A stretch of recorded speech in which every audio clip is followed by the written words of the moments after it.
امیر المومنین حضرت عمر فاروق رضی اللہ تعالیٰ عنہ کی عدالت میں ایک مقدمہ پیش ہوا۔ دو خوبصورت نوجوان ایک نوجوان کو پکڑ کر حاضر ہوئے اور فریاد کی، اے امیر المومنین، اس نوجوان نے ہمارے بوڑھے باپ کو قتل کر دیا ہے، اس ظالم قاتل سے ہمارا حق دلوائیے۔ آپ رضی اللہ تعالیٰ عنہ نے دعویٰ سننے کے بعد ملزم کی طرف دیکھا اور دریافت فرمایا کہ تو اپنی صفائی میں کیا کہتا ہے؟ ملزم نے عرض کی، ہاں امیر المومنین، یہ جرم واقعی مجھ سے صادر ہوا ہے، میں نے زور سے ایک پتھر ان کے باپ کو مارا تھا جس سے وہ ہلاک ہو گیا تھا۔ فاروق اعظم رضی اللہ تعالیٰ عنہ نے فرمایا، گویا تو اپنے جرم کا اقرار کرتا ہے؟ تو ملزم نے کہا، ہاں امیر المومنین، یہ جرم واقعی مجھ سے صادر ہوا ہے۔ آپ رضی اللہ تعالیٰ عنہ نے فرمایا، پھر تم پر قصاص لازم ہو گیا اور اس کے بدلے میں تمہیں قتل کیا جائے گا۔ تو ملزم نے جواب دیا، آقا، مجھے آپ کے حکم اور شریعت مطہرہ کے فتوے سے انکار نہیں، البتہ میں ایک گزارش کرنا چاہتا ہوں۔ تو ارشاد ہوا، بیان کرو۔ تو ملزم نے کہا، میں 3 دن کی مہلت چاہتا ہوں، 3 دن بعد حاضر خدمت ہو جاؤں گا۔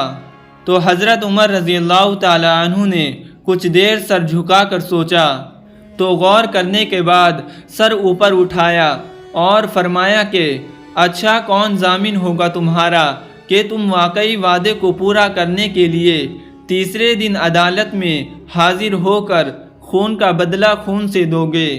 تو عمر رضی اللہ تعالیٰ عنہ کے اس ارشاد پر اس نوجوان نے پر امید نظروں سے حاضرین مجلس کا جائزہ لینے کے بعد حضرت ابو ذر غفاری رضی اللہ تعالیٰ عنہ کے پر نور چہرے پر نگاہیں گاڑتے ہوئے اشارہ کر کے کہا، یہ میری ضمانت دیں گے۔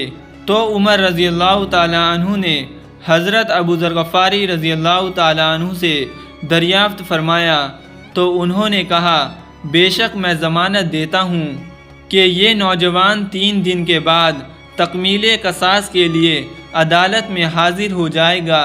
تو اس ضمانت کے بعد ملزم کو چھوڑ دیا گیا۔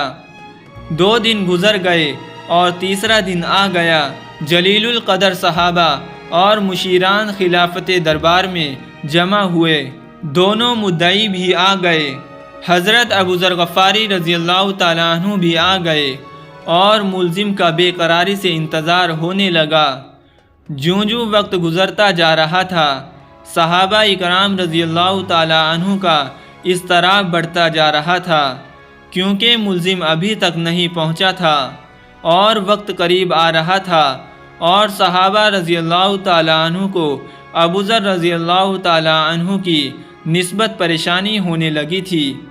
1-2 مرتبہ مدعیوں نے بھی دریافت کیا، مگر انہوں نے ہر مرتبہ یہی جواب دیا کہ اگر 3 یوم گزر گئے اور ملزم نہ آیا تو میں اپنی ضمانت پوری کروں گا، پریشانی کی کوئی بات نہیں۔ جب حاضرین پریشانی کی انتہا پر پہنچ گئے اور دہلا دینے والے انجام کے تصور سے سہم گئے کہ اچانک ایک طرف سے ملزم دربار میں حاضر ہوا۔ اس کا جسم پسینے سے بھرپور تھا، چہرے پر گرد جم چکی تھی، مسلسل بھاگنے سے اس کی سانس پھول گئی تھی۔ اس نے آتے ہی سلام کیا اور عرض کی، اللہ تعالیٰ کا جو حکم ہے بجا لایا جائے۔ حضرت عمر رضی اللہ تعالیٰ عنہ نے ملزم سے پوچھا کہ تم کہاں گئے تھے؟ تو ملزم نے بتایا کہ میں ایک امانت کو امانت والے کے سپرد کرنے گیا تھا۔